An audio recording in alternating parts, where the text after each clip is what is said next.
I spent my 30th birthday eating takeout by myself while my family drove across 2 states to celebrate my sister's baby shower, funded with the $14,000 I gave them for emergencies.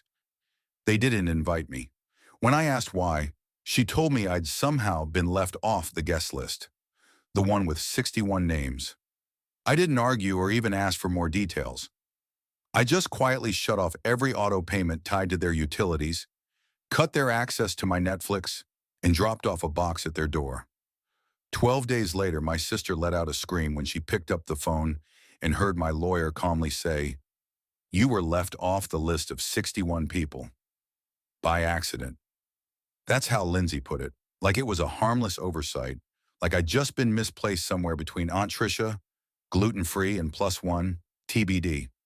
I didn't raise my voice. I didn't plead. I didn't even type a response.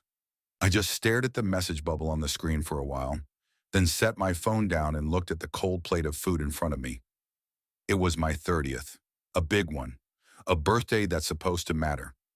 Instead, I sat alone on the couch with lukewarm takeout while my family toasted Lindsay and her unborn baby with champagne, 2 states away, using the money I gave them in spring. You know, the emergency fund. Apparently, the emergency was that Lindsay didn't want her shower held in a public park. She wanted something fancier, a vineyard, full catering, a photo booth. You weren't on the spreadsheet, she'd added in a second message, like that somehow made it okay. Just an honest mix-up, she claimed. Sure, just like how not one of them texted or called to say happy birthday was probably some kind of tech issue too. I didn't reply to that one either. I simply logged into their utility accounts and turned off the autopay for their water, electricity, and internet. Then I opened Netflix, deleted all their profiles, changed the password. Next morning, I grabbed a box, filled it with unpaid bills, expired coupons, and an old sweater my mom had left behind. I drove it over and left it on their doorstep with a sticky note that said, "Return to sender." No card, no threats, no dramatic goodbye message, just the box. A quiet gesture that said everything. 12 days later, my lawyer called me. He said Lindsay screamed when she picked up the phone. She kept yelling things like, "How could he? And this has gone too far."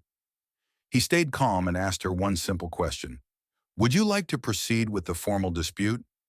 I told him yes. But let's be clear, this story didn't start on my birthday, and it wasn't really about the money. It started months earlier, with a phone call from my dad. A favor that felt small back then. "One more thing. One more. You're the dependable one." I should have seen it coming.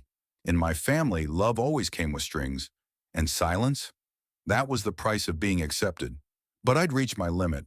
I didn't start counting the sacrifices until I realized every one of them came with a price tag. That $14,000 I sent? It wasn't some generous gift. It wasn't even a loan. It was their safety net. Not that anyone ever said thank you. Dad called it smart family planning. Mom described it as a little help while things are tight. Lindsay, she just called it, finally some relief. It all began after they claimed the roof was collapsing. Dad called me in April, his voice shaky and desperate. "There's water leaking through the drywall. I don't even know what to do," he said. "We can't afford a new roof right now." He told me if it got any worse, they might have to move out. And even though I hated it, a part of me still wanted to protect them. They'd been dropping hints for months. Late payment notices, a broken fridge, unfilled prescriptions. So I wired the money, $14,000. Told them to spend it wisely. Didn't ask for a dime back. Just that they keep me updated. 2 months later, I saw a Facebook post. Lindsay, beaming in a custom satin gown, standing beneath a balloon arch that said "Mommy-to-be." My parents grinning proudly at her sides. There were string lights, flower walls, a dessert cart shaped like a baby carriage. The location was tagged, Chateau Elan Vineyards, one of the most expensive places in the state. And right there in the caption, "So grateful for the best family a girl could ask for. Thank you for making this shower unforgettable." My name, nowhere. I felt sick. The next morning, I called my mom. "I saw the pictures. I didn't realize you guys planned something so big," I said. She paused. "Oh, honey, I thought Lindsay mentioned it to you. It just sort of came together last minute." You invited 60 people, I said. Actually, 61. And not one of them was me? Silence. Then too casually, Lindsay made the list. Maybe she just forgot. That was the day I stopped picking up their calls. But that wasn't the breaking point. That came later, when I found out what else the money had been used for. Turns out it wasn't just the fancy venue and food. They'd also used it to lease Lindsay a car. Not just any car, a white Lexus UX with a vanity plate. Mama to be, I found out through one of her Instagram reels. She spun around in front of it using that annoying filter that adds fake freckles and sparkles. The caption read, "Surprise from the best parents ever. I'm in love." Best parents ever. I stared at those words on my screen for a solid 10 minutes before I finally closed the app. No tears, no yelling. Just me, sitting alone in the dark, surrounded by a pile of receipts and screenshots. And the realization I'd been avoiding. They never really considered me part of the family. I was just the one they came to when they needed cash. But the real gut punch? That showed up in the family group chat. My cousin Samantha sent a casual message. "Lindsay told us you moved your birthday. Thought you were out of town." Then came Lindsay's reply. "Oh, Mayo. He said he wanted to keep it low-key this year. Who even celebrates 30 anyway?" The group erupted in laughing emojis. Aunt Nora added, "He's always been dramatic, even when I was a kid." Then Dad dropped a gif of a clown holding a balloon. I left the chat, silently, without saying a word. But I took screenshots of everything. 2 days later, a notification from PayPal popped up on my phone. My parents had tried to use my account again. $179.23 for a grocery delivery to their address. I canceled it immediately. Then I picked up the phone and called every utility company to remove my billing info from their accounts. After that, I logged into Netflix. Gone. HBO Max? Deleted. Hulu? Wiped clean. None of the services were under their names. And still, not a single one of them reached out to ask what happened. Instead, Lindsay posted to her Instagram story, "Funny how people change when you stop needing them. Stay grateful. Stay real." She tagged our mom. That same night, I created a new folder on my desktop, titled it Evidence, Family Fraud. I didn't know what I planned to do with it. Not yet, until the email came in. It was from a collection agency. Apparently, my name was still linked to an old phone plan I thought I'd shut down years ago. The balance? Over $600, past due. The number was registered to Lindsay. I called the agency to confirm. She'd upgraded the phone twice, and then just let it go into default. That was the night I started digging deeper. What I uncovered changed everything. Buried in a shared Google Drive, the one I used to help my parents with their taxes, was a scanned PDF. It was a tax return, not mine, my dad's. And there, clear as day, it listed me as a dependent. I'm 30 years old.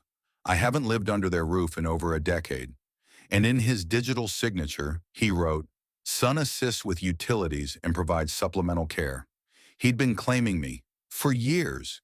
Then I checked my credit report, and there it was, a hard inquiry from a car dealership from 3 months ago. I called them. "Yep," the rep said, "we have a co-signed pre-approval under your Social Security number. Primary applicant listed as Thomas Carter." That's my dad. He'd used my identity, or at least signed paperwork like I had. Maybe he thought I wouldn't notice, or that I'd let it slide. When I texted him about it, he sent back just one line: "You're overreacting. It's family. Don't make this uglier than it has to be." No apology, no explanation, just a guilt trip. But the thing that really lit the match? Lindsay sent me a Venmo request, $84, for diaper raffle supplies. No note, no emoji, just a demand, like I owed it to her. I declined. Then she sent it again, this time with a message: "Don't be petty." So I sent her 1 cent, with a note that said, "You were accidentally left off the list of people I respect." And that's when things really blew up. The next day, Mom called me in tears. She said Lindsay was hurt, that I was tearing the family apart, that I needed to stop airing dirty laundry. I asked her, "What about all the money?" She went quiet, then finally said, "You never said it was a loan." And there it was. The truth. Every dollar I sent, every bill I covered, every time I helped. None of it counted as kindness. To them, it was just my role. I wasn't a son, wasn't a brother, just the family ATM with a heartbeat. When I picked the bar to meet Dad, it wasn't random. It was the same place he'd taken me on my 21st birthday. Back then, it felt like a rite of passage, his way of saying I'd finally earned a seat at the adult table. He never said he was proud, but he let me order what he was drinking. That was supposed to be enough. This time I arrived 15 minutes late on purpose. He was already there. Same booth, same beer, same smug look on his face. "So," he said, leaning back, "you done playing martyr yet?" No greeting, no happy birthday, just that tone. I sat down across from him and dropped a thick folder on the table, labeled in bold Sharpie, "Proof." He didn't even glance at it. "You really want to go down this road?" he asked. "I already have," I said. He shook his head and gave me that smirk, the one he always used when he thought he'd already won. The way he looked at me in that moment, it brought back that old familiar feeling. Small, powerless. Like I was a kid again, waiting for permission to matter. "We're family," he said, as if that still carried weight. "We all make mistakes. But we keep it in the family, that's the rule." I didn't say a word. I wanted to see how deep he'd keep digging his own hole. "Your mother's been a wreck," he went on. "Lindsay's an emotional mess. All this, over what? A few crossed wires? A couple $1,000? Then he leaned in, like he was trying to shame me. "You really think blowing up your whole family over a few grand makes you a man?" That's when I pulled out the folder. First page, a hard copy of his 2023 tax return. Line 4, claimed me as a dependent, adult son, providing utility support and elder care. "You committed fraud," I told him flatly. "You claimed I live with you. I haven't stepped foot in that house in 10 years. I flipped to the next page, a credit application from a Lexus dealership. His name, my signature, forged. "That's a felony," I said, "at least according to my lawyer." I never wanted to take it this far, but I had to protect myself. He scoffed. "Come on, I was going to tell you." "When?" I asked. "After you wrecked the car? Or once you defaulted again?" Then I handed him a stack of Instagram screenshots. Lindsay flaunting her surprise Lexus, the vineyard baby shower, champagne towers, all within a few weeks of the $14,000 I wired for what you all called an emergency. For a while he didn't say anything, just stared. So I gave him the final page, a notarized letter from my lawyer, officially severing all legal and financial ties. I'd removed my name from every single account, canceled autopays, transferred control of everything I could, the utilities, the mortgage, the phone plan, all of it, gone. "You think this makes you powerful?" he asked, voice low and tight. "You think this makes you better than us?" I looked him straight in the eye. "Number it makes me free." He slammed his palm down on the table. The glasses jumped from the force.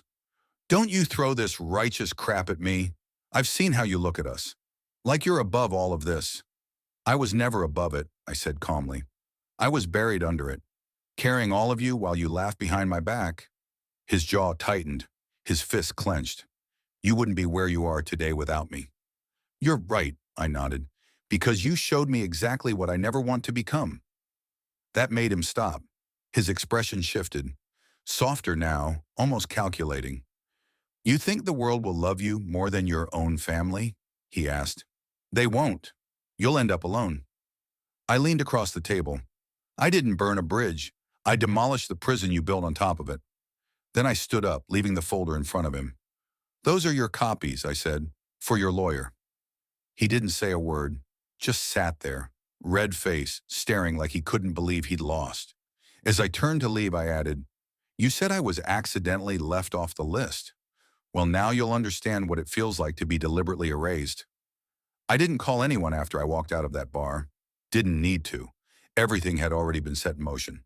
That night I sent 3 emails. No subjects, just attachments, names, dates, screenshots, signatures. One went to my bank, one to the IRS, one to my attorney. By morning, formal notices had been filed for identity theft and financial fraud. 2 hours later, I got a credit alert. The Lexus lease tied to my name had been terminated and flagged for investigation. Not my problem anymore. It was Lindsay's now. By noon, all her Instagram stories were gone. The car, the nails, the Mama 2B vanity plate, erased like they never happened. She locked her account, switched it to private. Too late. I already had all the receipts. Later that day, the mortgage company called my parents. For almost 3 years, I'd been quietly paying their mortgage through a hidden side account. Never wanted credit, never needed praise. But now my name was legally stripped from everything. The bank wanted to know who'd be handling the payments from now on. Spoiler alert, no one answered. Within 2 days, their electricity payment bounced. Their phone service went down shortly after. Netflix emailed me to confirm. Profiles Lindsay, Dad, and Mom too had been deleted. I watched each name vanish in real time, like removing malware from my life. I didn't block them, didn't post some big public rant. I just cut them out surgically, removed myself, removed them, removed the belief that I owed them anything more than silence. That weekend, my phone buzzed with a call from a blocked number. I let it go to voicemail. It was my mom. Her voice sounded worn. I know you're upset, but you don't have to destroy everything. Please. We're your family. A few minutes later, another voicemail. This one from my dad. You've made your point, but this is cruel. We don't deserve this. I listened to both messages as I folded my laundry. Quiet, calm, no reaction, just peace. Calm, clear-headed, like I was watching old security footage of a crime that had already been solved. Every piece locked in place. The next blow hit harder, but I was ready for it. Lindsay sent me an email. Subject line, wow. Inside was just one sentence. You always were jealous of me. Now the world sees who you really are. No punctuation, no explanation. Just spite in plain text.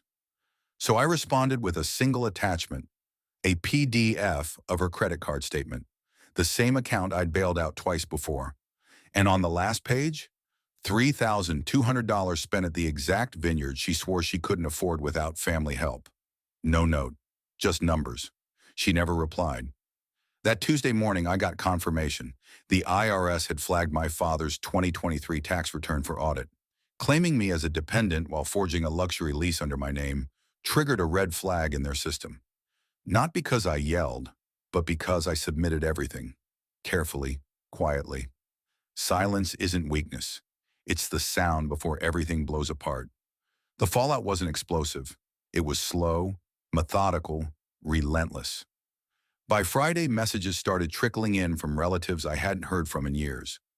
One cousin, silent for half a decade, messaged, "Hey, I know it's tense right now, but your mom's not doing great. Can we talk?"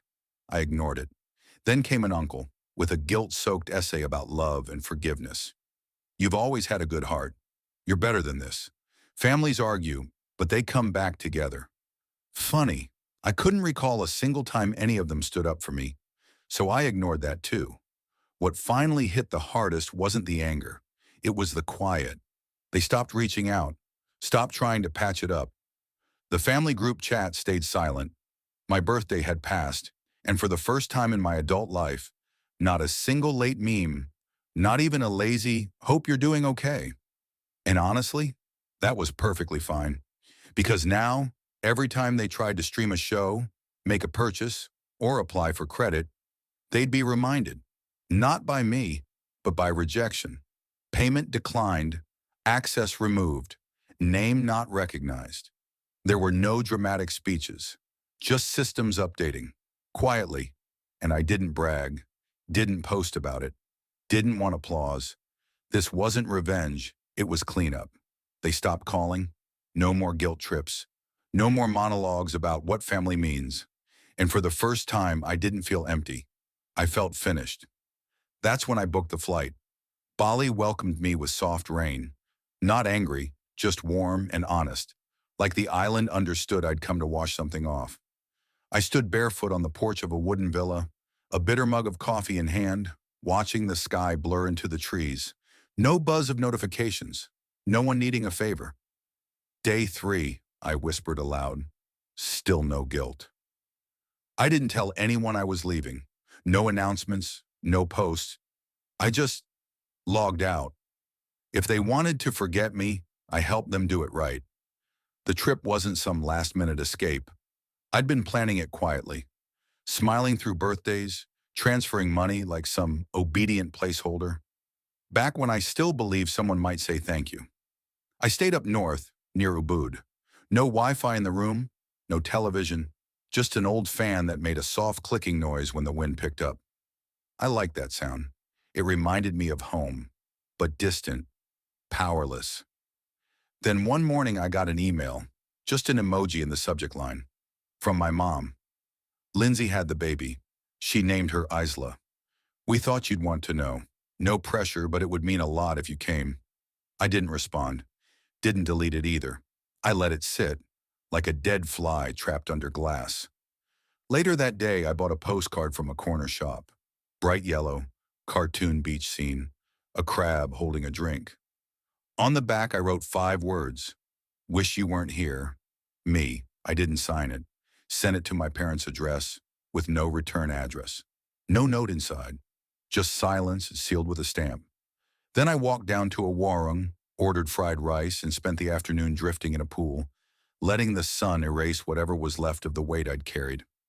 By the end of the week, something hit me. I didn't miss them. Not the noise, not the drama, not even the performance they passed off as affection. They'd cut me off from love long ago. They just didn't notice I'd already stopped bleeding. On my final day, I made it official. New SIM card, new email, new number. I left my old phone in the hotel safe, wiped clean, like a symbolic headstone. The woman at the front desk asked, "You're not coming back?" "Not to that version of me," I said, smiling. She laughed. "Good." He looked tired.